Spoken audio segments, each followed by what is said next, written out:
Well, Dick, back here in row 6, it's Jeff Gordon and Tony Stewart. Now, Jeff Gordon has 8 road course wins, more than any driver in NASCAR history. 4 of those wins have come here at the Infineon Raceway.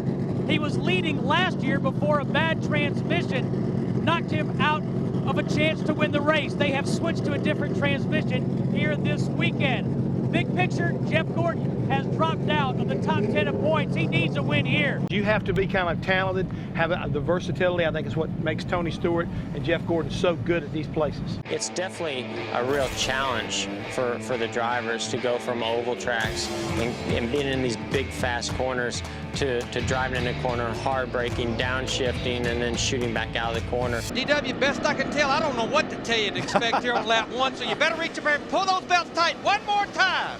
Boogity, boogity, boogity. Let's go road racing today, boys. Got a drag race on the top of the hill. Whoa, man, McMurray's in trouble. Seen that happen so many times. Duck to the inside. Out braking, getting down into turn 11. Good passing zone. And Jeff Gordon in the 24, he's going to try to take advantage of it as well. Right now they've got Biffle hooked on the outside, but Biffle got a pretty good fight off turn 11.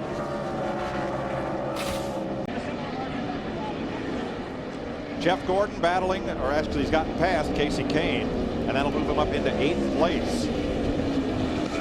You know, Jeff's won a lot of races here, as we have said, but I don't know that I ever saw, I don't remember him starting that far back.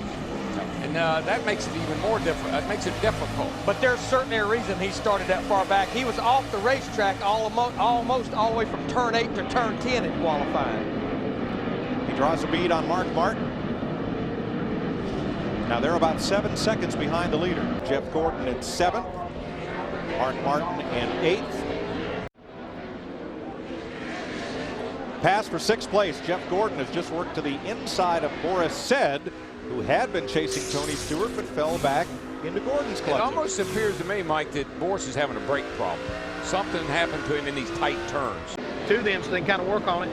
As we see right now, as Boris said, making a pass on Jeff Gordon and making his way back up to 6th place.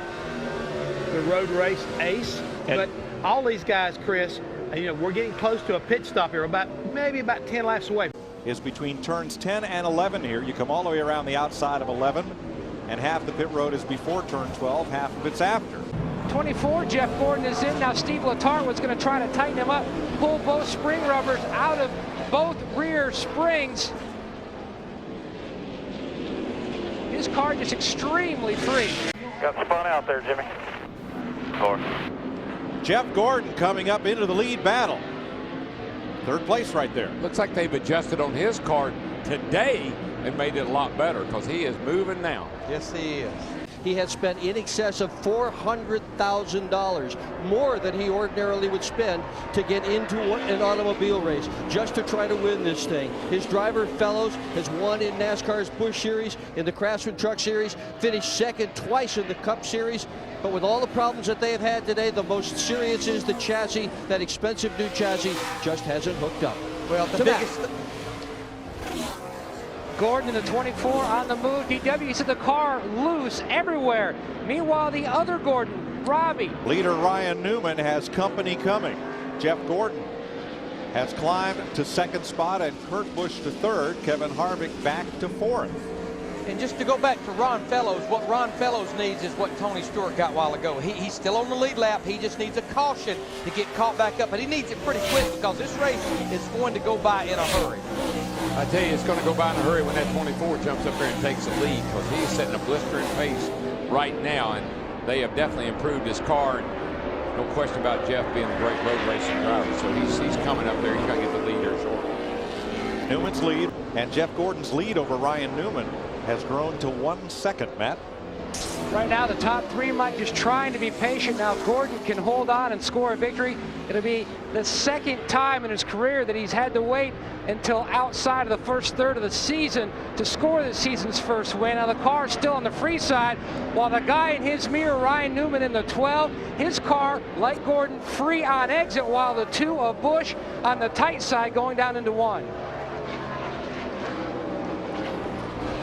Now, while we're talking about Jeff Gordon, the 24 car, I want to make a note about his teammate again, Brian Vickers in the 25 car. We made note of him earlier. He started all the way back in the 42nd position. He has now cracked the top 15. Jeff Gordon leading with 55 laps complete, halfway. You can't fear anyone or any track.